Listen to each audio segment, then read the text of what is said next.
ओम नमः शिवाय। हेलो दोस्तों, आज के वीडियो में बताऊंगा पुत्रदा एकादशी की व्रत कथा। मेरे साथ वीडियो के अंत तक बने रहें। भद्रावती नामक नगरी में सुकेतुमान नामक का एक राजा राज्य करता था। उसके कोई पुत्र नहीं था। उसकी स्त्री का नाम शैब्या था। वे निपुत्री होने के कारण सदैव चिंतित रहा करती थी। राजा के पितर भी रो रो कर पिंड लिया करते थे और सोचा करते थे, इसके बाद हमको कौन पिंड देगा। राजा का भाई बांधव धन, हाथी, घोड़े, राज्य और मंत्री इन सब से प्रसन्न और संतोष नहीं होता था। वह सदैव यही विचार करता था कि मेरे मरने के बाद मुझको कौन पिंडदान करेगा। बिना पुत्र के पितरों और देवताओं का ऋण मैं कैसे चुका सकूंगा। जिस घर में पुत्र ना हो उस घर में सदैव अंधेरा ही रहता है।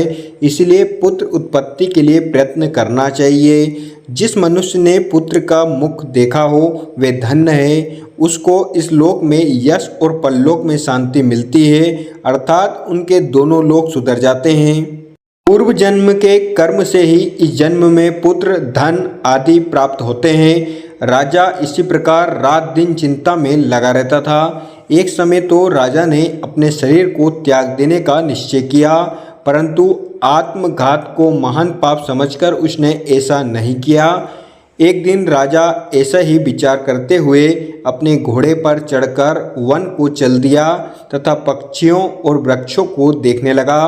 उसने देखा कि वन में मृग, व्याघ्र, सुअर, सिंह, बंदर, सर्प आदि सब भ्रमण कर रहे हैं। हाथी अपने बच्चे और हथिनियों के बीच घूम रहा था।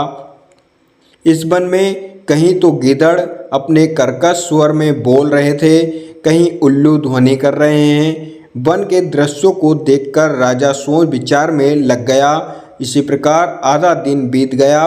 वे सोचने लगा कि मैंने कई यज्ञ किए, ब्राह्मणों को स्वादिष्ट भोजन से भी मुझे किया हुआ क्यों। राजा प्यास के मारे अत्यंत दुखी हो गया और पानी की तलाश में इधर उधर फिरने लगा।